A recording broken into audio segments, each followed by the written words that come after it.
Kate Chapman from Nebraska Extension, entomologist from Nebraska Extension, hopefully here to help us answer a few really intriguing questions.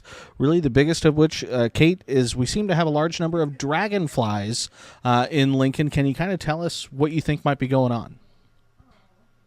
Sure. Well, there are a lot of dragonflies, and with a lot of insects, it all goes back to temperature and weather.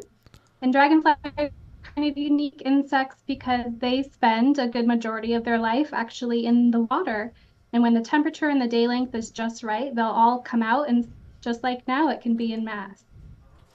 Okay, so I mean, I was curious because I did again a cursory Google search, and again I found some of the stuff about water. We haven't had a whole lot of rain here lately, though, and I also saw some stuff about migrations that dragonflies migrate. So, is this maybe a combination of kind of both? It could be a combination of both. And even though we haven't had one recently, we did have a lot of water at the beginning of the year. We had several heavy rain events, and dragonflies will actually spend weeks to months to even years water. So it just kind of depends on what species we're looking at, but they'll spend a lot of time in the water. Okay, and so any guesses or ideas as to maybe how long we'll see them stick around? I was going to say, usually it's going to be a seasonal thing. So as temperatures start to go down, we're going to see less insects. They're going to have less food, and we're just going to see less dragonflies as fall starts to approach here. And dragonflies are obviously they're a big bug, but we and people again sometimes are afraid of bugs, but they're actually a good bug because from what I understand, they like to eat the mosquitoes, right? Yes, they're very fast and big and sometimes intimidating, but they're great to have around because they'll not only eat the adult mosquitoes while they fly, but larvae mosquitoes are also in water. So baby dragonflies, baby mosquitoes as well. Okay, and so they don't bite, they don't sting, nothing like that. We shouldn't be afraid of them. We should just let them be, let them have the mosquitoes. Well, they certainly don't sting. If you try to catch one, it might bite you, but it's pretty insignificant of anything, and they're pretty fast. So I'd be impressed if you could catch one at all.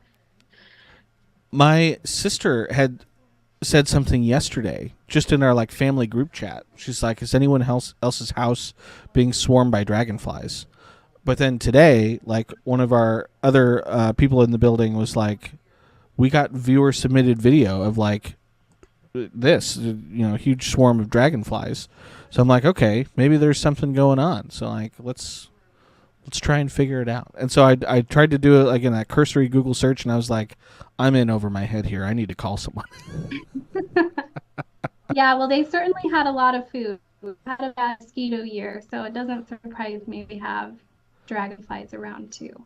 So it's not. It doesn't necessarily matter that the last 6 weeks or so have been pretty dry. It was, one of the wettest Julys on record, I know, for Lincoln.